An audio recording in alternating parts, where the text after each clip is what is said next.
Yeah, how far? Of 2 years. Come in. Oh, I got a fucking. When I go back to the UK, I have to do it again. Take your time, mate. Just filling it in. Shoes off, please, mate. Thank you. Filling a stereotype of turning late. No, that's fine, man. You're actually on time for your colour.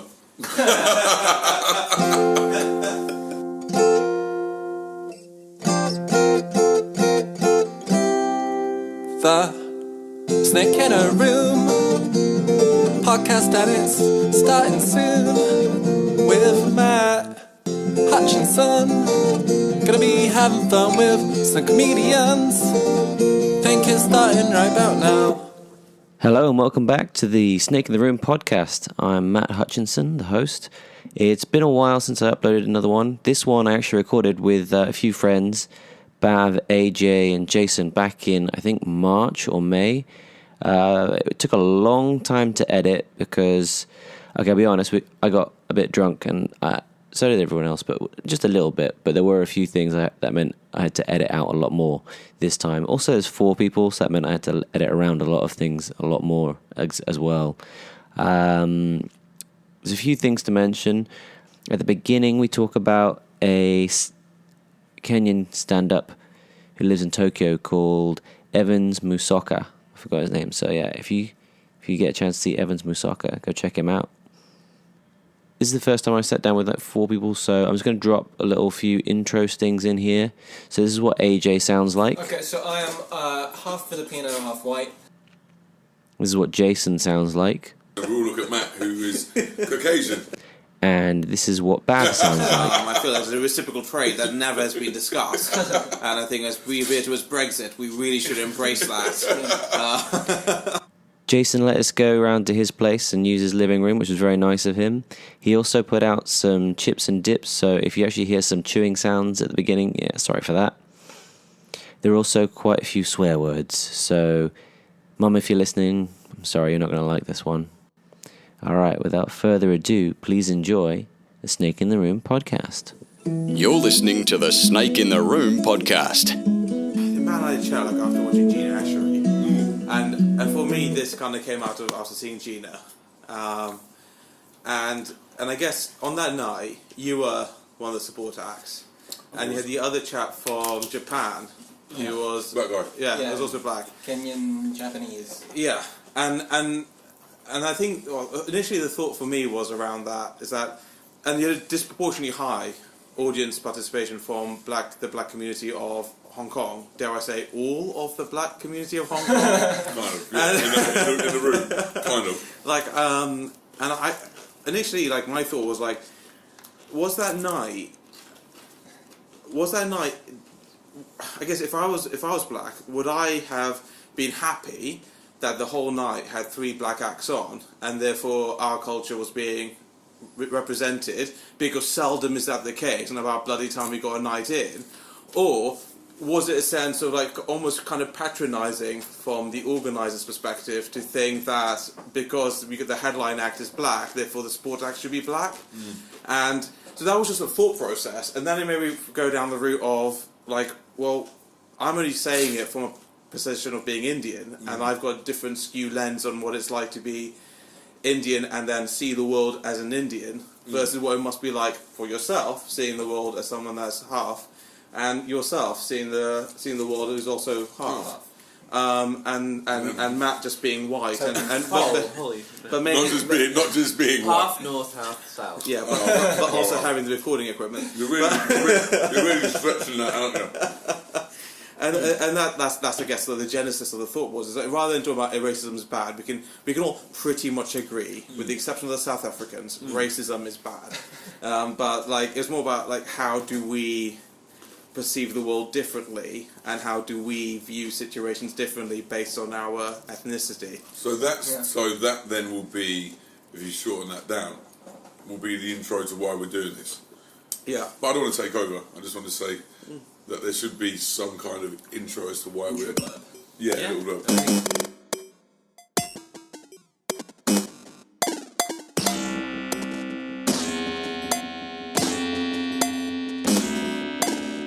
We've been recording the whole time. Oh, okay. Yeah, so I took the Harvard implicit test. So for any listener that doesn't know what that is, essentially within the test, it will it showed faces of African ancestry and of European ancestry, and then it also showed words. Some words were good, like heaven, and some words were bad, like hell.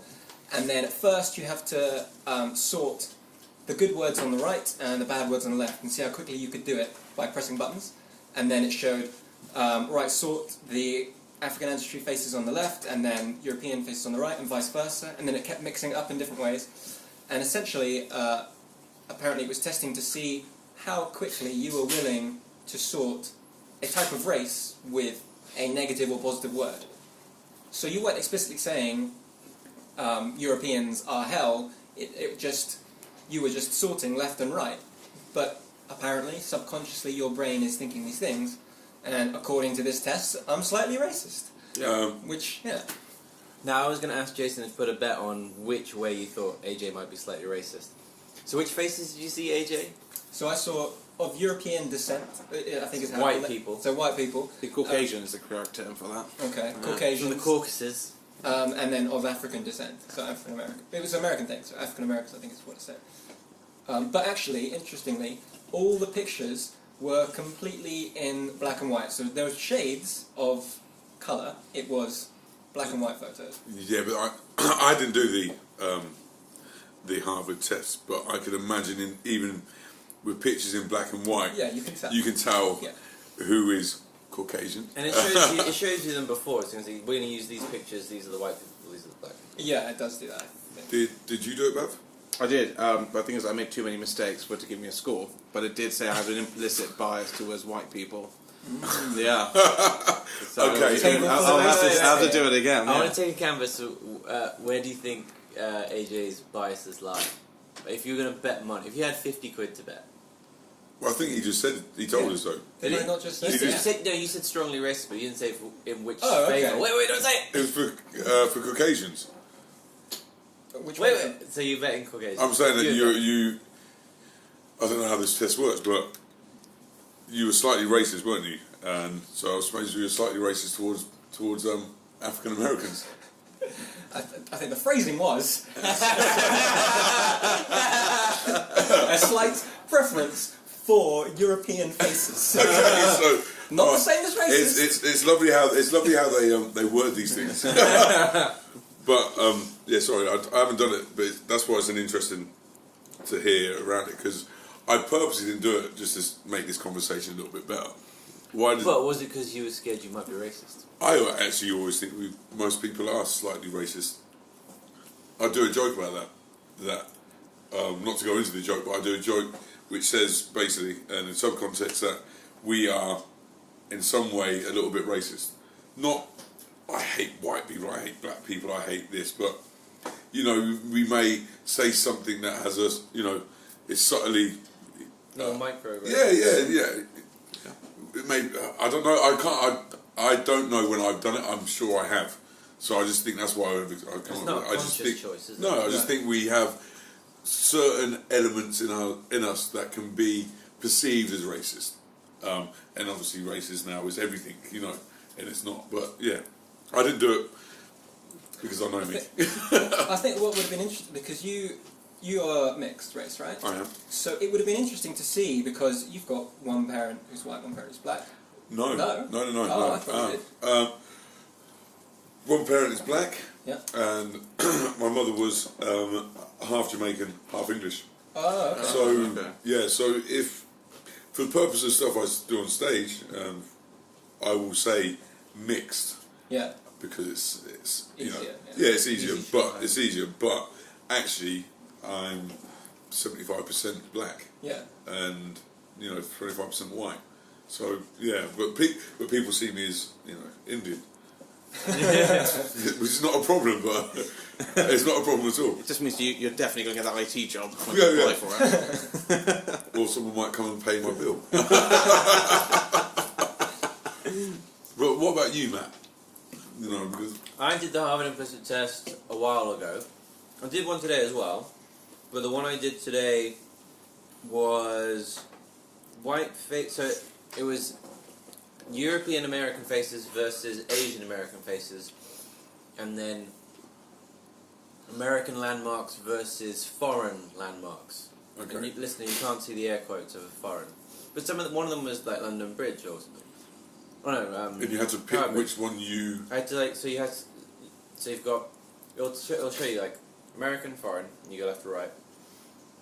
Asian white, you go left to right. It goes through stages, and then you have to pair like white with American landmarks, Asian with foreign landmarks, and it's not Asian landmarks. It's like the Leaning Tower of Pisa or something. So And there are a few American landmarks I didn't recognise at all, because there's like one where it's just like this big metal arch going. Oh yeah, the St. Louis gateway to America. I have no idea. Yeah. well, Bab does. Well, now I'm learning. I'm writing that down. But let me understand. You have the landmarks. Yeah. And then you have to pair a face with a landmark. Is There's that like right? 7 different rounds. In the first round, you just have to like decipher between, say, white faces and Asian faces. Okay. And you're going left, right, every time it flashes up. Yeah. And if you get it wrong, it'll tell you got it wrong, you click the right one. Then it'll show you the landmarks, you go left to right, left to right. Then it shows you combinations, so landmarks and Asian faces and landmarks and white faces, then it flips them, then it does something else again. Yeah, There's a flips bunch of them different all rounds, around, yeah. and it keeps flipping them. Okay. And you have to like try and keep up with it being flipped. But what's that trying to determine? Because Yeah, one landmark yeah. is not good or bad. Right, but one landmark was American or not American, Okay. and it's trying to decide because It's an American. I picked the wrong one. Yeah. I think we can I all was gonna say, agree. I that's picked the. I was trying to. I thought So it has nothing to do with race. It has nothing to do with race. It's Asian versus white people. Okay. Well, it's Asian versus American. Yeah. Wow, well, that's telling there, Bab. So is it So saying... you would have scored very highly on. Was it white people are American, Asians are not? I don't know how Marv would have put it. Okay, so that's what I I'm trying to think figure I had no. I came up with no leaning because obviously I'm not American. I picked the wrong one, but I have done. So you basically- I have done women's names and men's names versus office work and domestic work, Okay. and then I also did one. Actually, I think there's one AJ did, which was white and black faces and nice adjectives and bad adjectives. Yeah, what did you get in that one? I came out as whatever the one between mildly and strongly is. Awkwardly 'Cause racist. Awkwardly racist, yeah. Okay. So I came slightly out more as racist I came than out me, as a listener. preference for white people, which is understandable, seeing as that's all I saw when I was growing up. Was it? But I mean, I think that's There I was guess. I had one neighbour who was from Iran. Yeah. That was about it.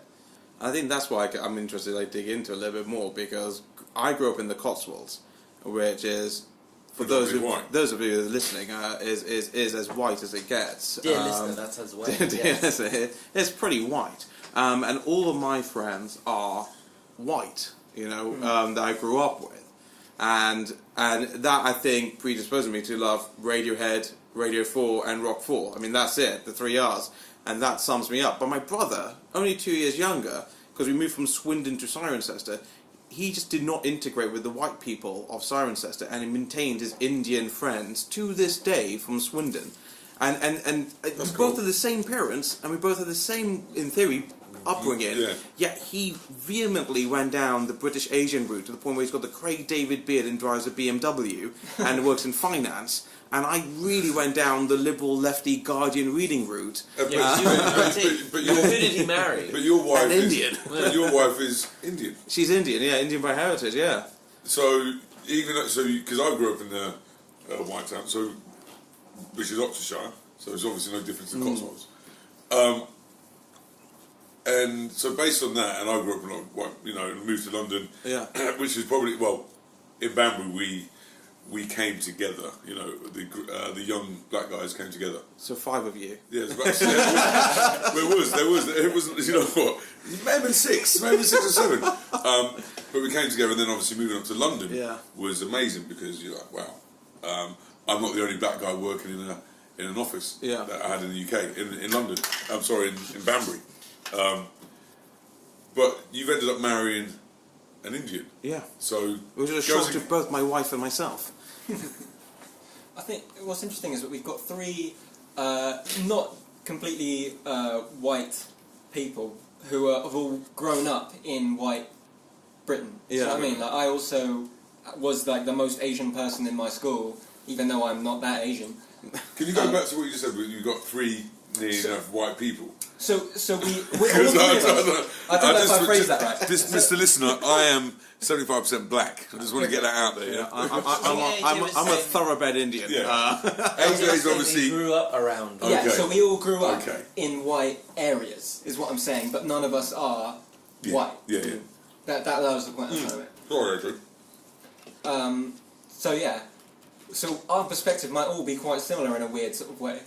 See what I mean? I mean, in that case, I'd be interested to explore because, like, I do wonder the fact that because I didn't grow up in a proper Indian community like Bradford, which actually technically is Pakistani and would not be seen dead there, but maybe like Wembley. There's that slightly racist trait coming out of Bath. What would you have gotten this test? I think it was between Indians and Pakistanis. Yeah, definitely on one side of the fence on that one. Men with beards, men without beards.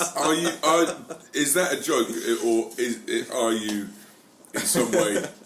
No, that's 100% joke. I remember for the longest time, and I must have been like 7 or 8, yeah, and I wanted to try out for the school football team. And don't get me wrong, I was a shit footballer, and there's no way I deserved to be on that pitch.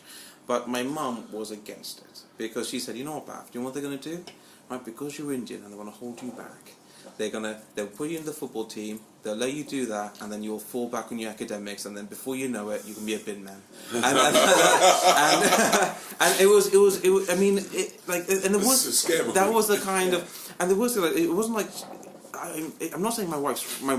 Christ, that's a 40 highest order. I'm just going to blame on a few beers. But my mum's a racist. But at the same time, she did have like my teachers over for dinner and stuff like that, and they were all white, and she had no problems with them. But when it came to our academics and stuff, it was almost like, you know, because you're Indian, you have to work that bit harder to succeed, and if you don't succeed, they'll find ways of keeping you down, and you have to be like better than everyone else in order just to be on parity with them. Yeah, go on. I was going to say, I think the interesting thing about your mum's case is that if I was to look at, so the Indian and Pakistani, racially, really, I mean, it was at one point it was one country that was was very similar. Yeah. Its religion is the defining, well, not necessarily, you know, not 100% of Pakistanis was not 100%, but still, like, you know, it's more of a religion thing, right, than a race necessarily. Yeah. Yeah. Yeah, in that sense, absolutely is. But then, obviously, and I think something that we all probably have in common is what the British did to our respective heritages. Just for the listener, we all look at Matt, who is Caucasian, but he has got a different. He's North and South. He's North and South. Well, whenever everyone says that, I feel that the Scottish and Welsh people get really hard done by, because there was definitely the English, wasn't it? True. I don't understand what your defence here is. We just learned it from Danes. Blame them.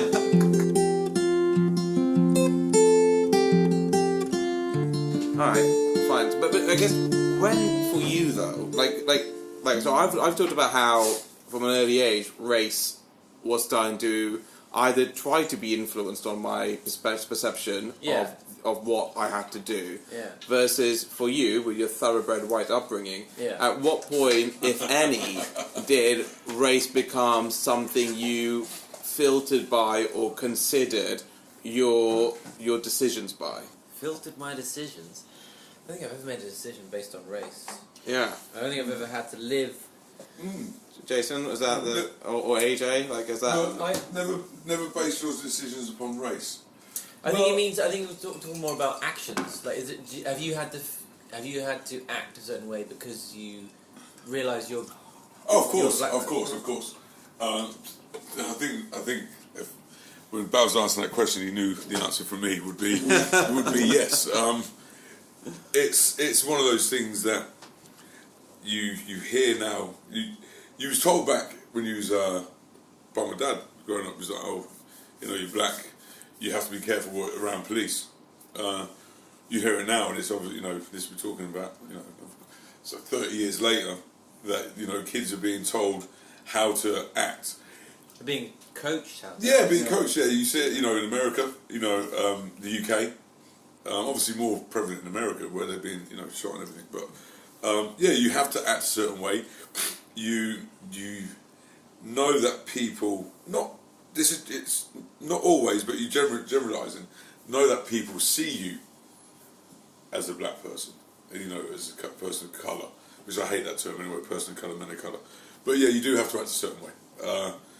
And it's just how it is, and you have to add certain, and you know that if you're in a group, of with friends who are all black, that you walk into a bar, that's people looking at you straight away.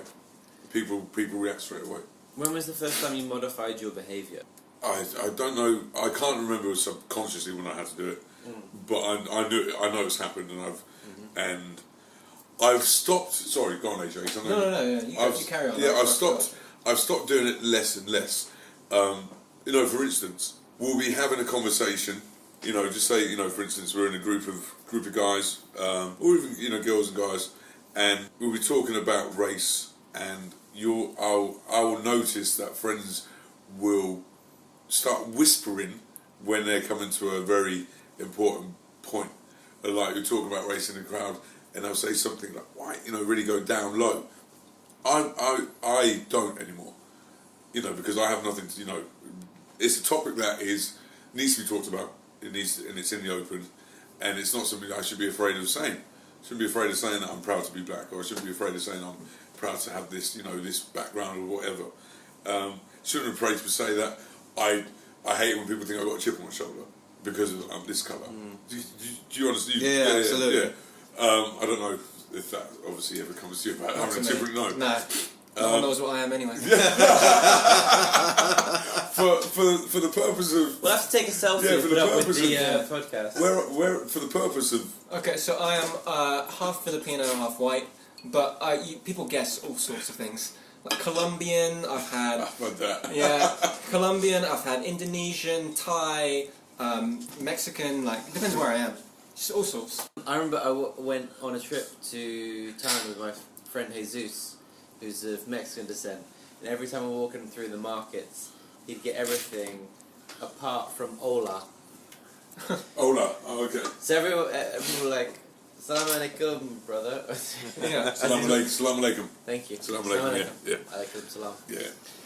That's a good one when As you're... he walks through the market, so the next day he was just wearing his Mexico t-shirt. So he was pissed off with everyone thinking he was French or... He was Mexican. He was actually Mexican. He was from Texas. He was Mexican. Mexican, okay. But he just got so upset with everyone misappropriating him. He put on his Mexico t-shirt. And did it work? No. No, because then they're just thinking, this dude's got a good dress sense. Have you ever been recognised for anything, but English? Right. Or not just particularly English, but from the UK. Do you mean white or just... Yeah, so, because some people I've known, like I had a friend yesterday, they can't see that he's Polish. Because you got different looks for... How do you see that someone's Polish? You can't, I dare to say this, I hope I'm not offending anyone. They're plumbing at the time. But in the UK, you could tell a Polish girl over someone else because of the way they wore their makeup. There's a distinct look. I could not all the time, but you could see certain fashion looks and go, okay, that's probably a Korean person. Okay, yeah. Well, that's Japanese. Yeah, because they do have that. Yeah, everyone has certain fashion sense. The first time I went to Japan, I dyed my hair, and when my parents came to visit, my dad couldn't find me in a crowd. That might I definitely have a very Asian height and figure, I guess. I'm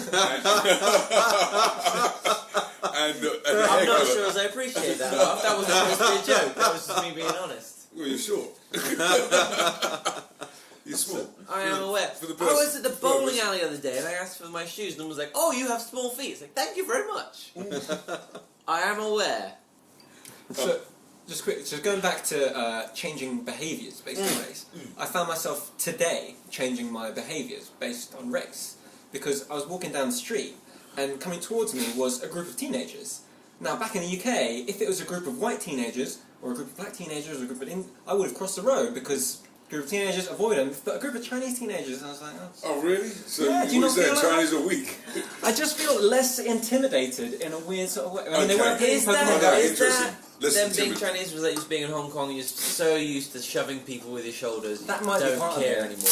Was you intimidated? So going back to how you were intimidated by a group of white and black teenagers. Either or. Back Yeah. So, backstory. So back in, I went to university in Durham, right? It's quite a northern town. My And dad's from Durham. yeah. Well, It is quite in the north. It's You are quite correct. northern. At uni, I was walking home behind the bus stop. These two blokes were approaching on the same side of the street as me. They were obviously drunk, but I didn't think anything of it at the time.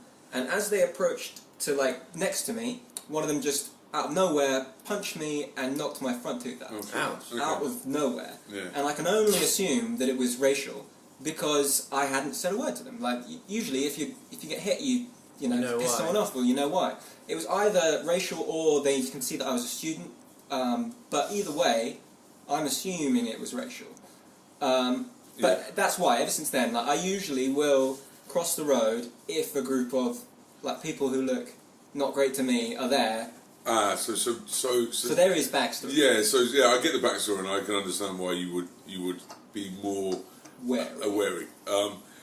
but you're also making a judgment Yeah. of how someone looks, how someone dresses, how some that's what we're getting at is how someone looks, how someone dresses, how they are acting, and the size and numbers. Would you cross the road if it was one or two? Well, at the time when it happened, it was only two. Okay, no, It I'm saying depends, that. If you're back in the UK now, Yeah. and I'm sure this is still something that plays a part of your Yeah. day. So, would you move if it was just two people now? Because you're a bit older. Yeah. Well, I'd make a judgment, based on if it was at night, if Yeah. it was at day, and at the same time, I would rather be a bit prejudiced and not be punched in the face than. I feel you. You know what I mean? Or then. No one wants to get clocked in the face. Then I'd be like, I'm not racist, and But I have the moral high ground. then They get get smacked. So I see your point. that's the point I'm trying to make. It's an unfortunate one, Yeah. but I've scared myself walking home, even in Torbay, by myself at night. There's no one else on the street. how you scared yourself? I just look at dark corners and get worried.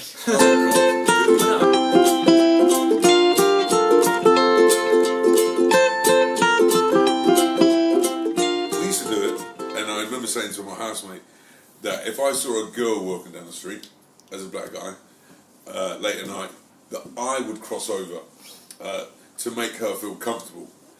And he was like, "No, that's fucked up. That's bullshit. Jason, you shouldn't do that because you're playing up to that stereotype."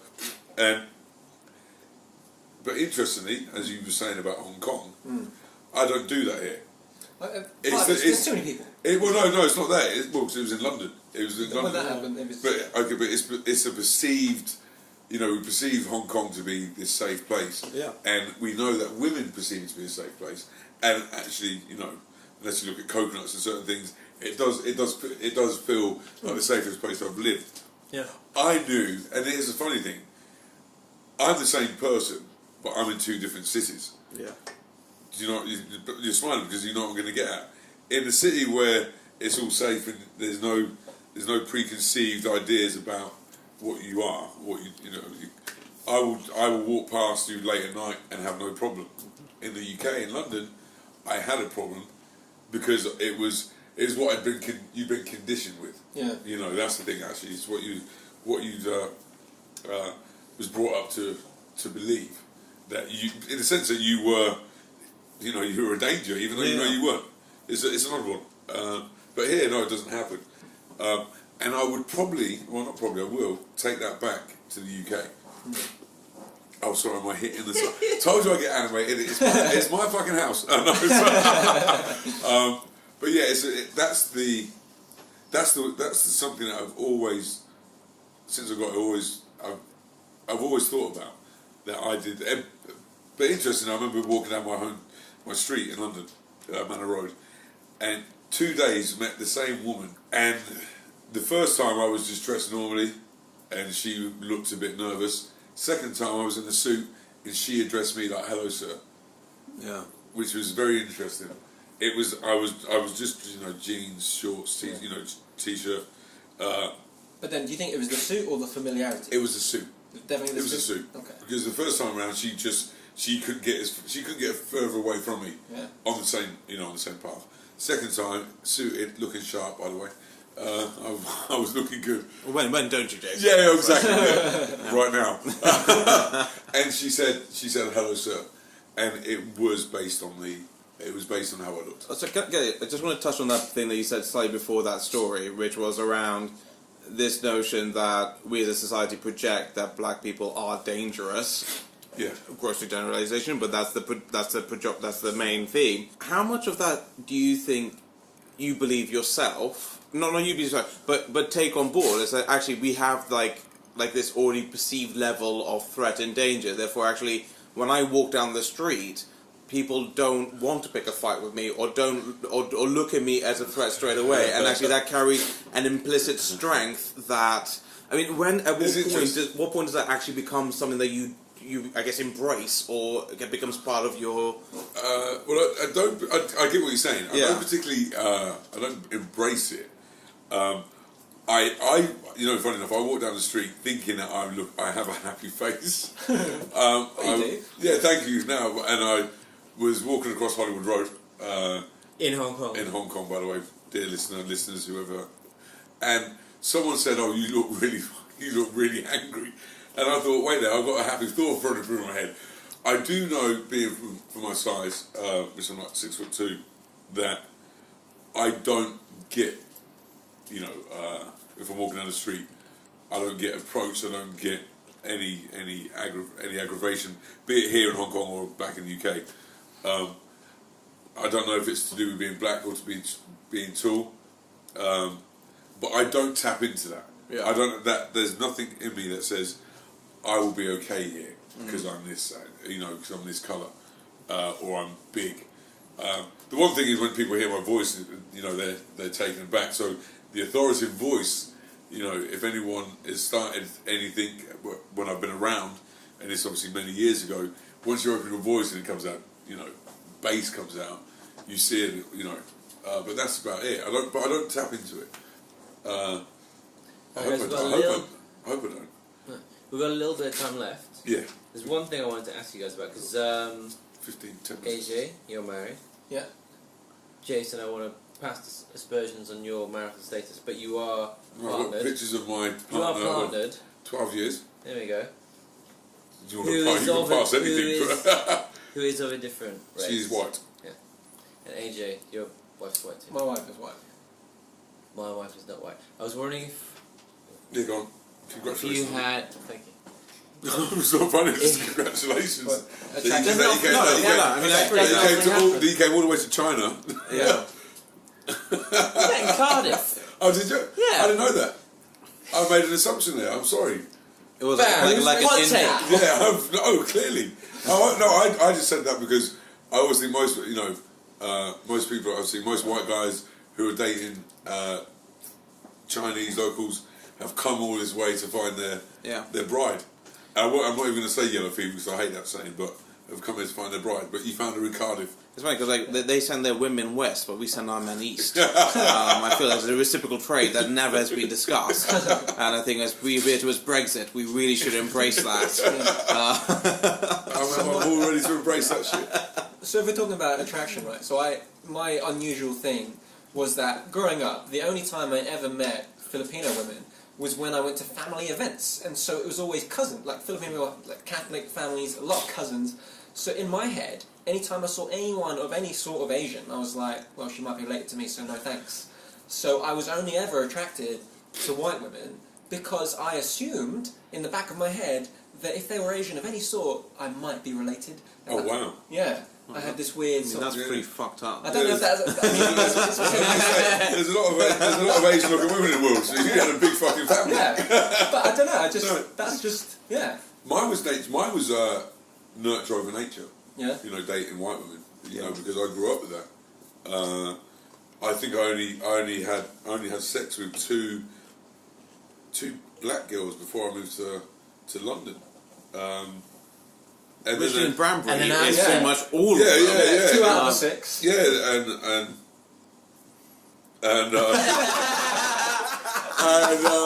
Dear listener, Jason just made a shut my mouth gesture in front of his face. Which indicates we tapped into a truth. Yeah. But that was nurture over nature. That's all I saw, and that's all that was.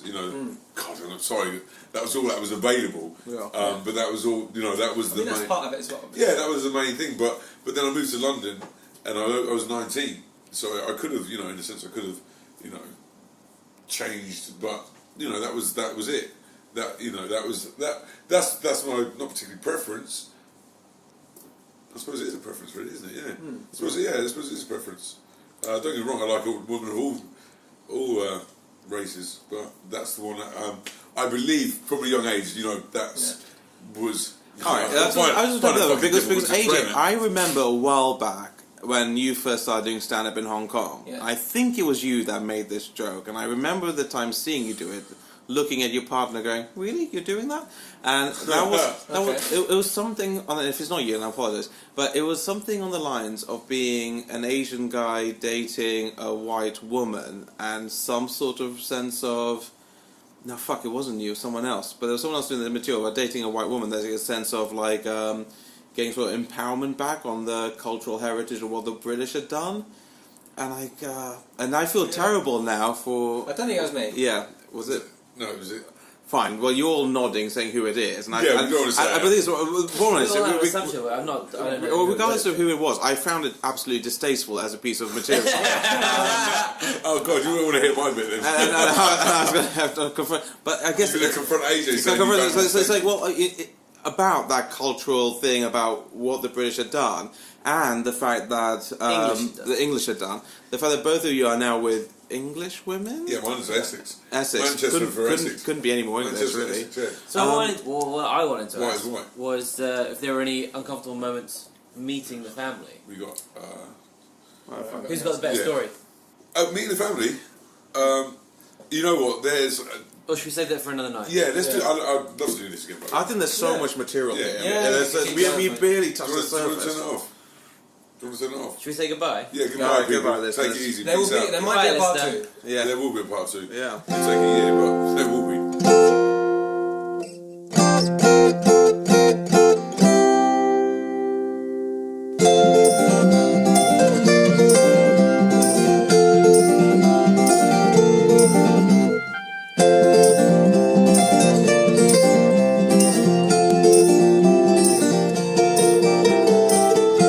Wow, wasn't that fun?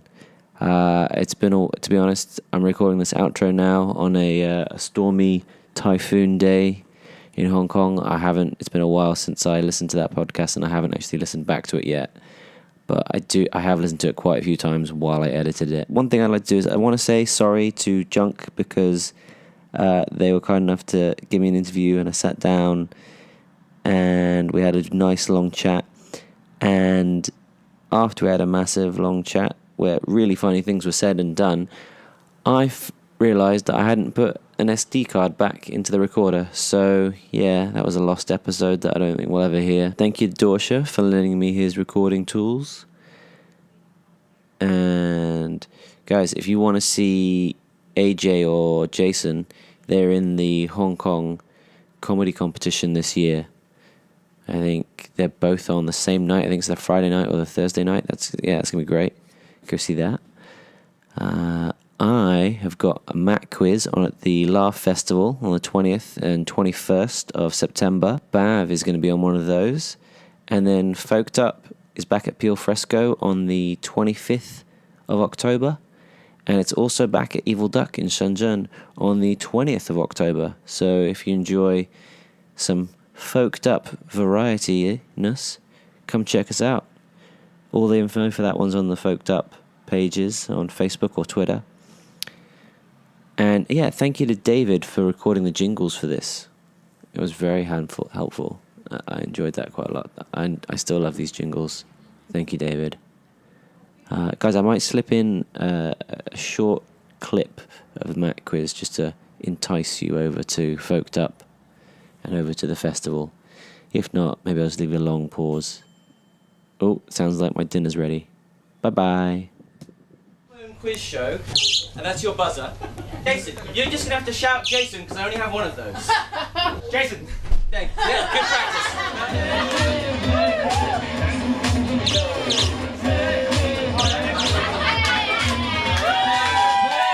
These all bearded related. Wait for it. Don't just say you can see out loud. Jason, beard. Yes. The bearded muscle. Bearded muscle. Pub E is an anagram of what? Q. Yes, you get this one early. E pub is an anagram of what? Q. Yes, but you didn't say your name yet. The eyelashes, Jason. It's an empty can. I prepared 2 fake cans tonight. 2 fake cans. One of these is full. Oh my god, it's fucking gonna go.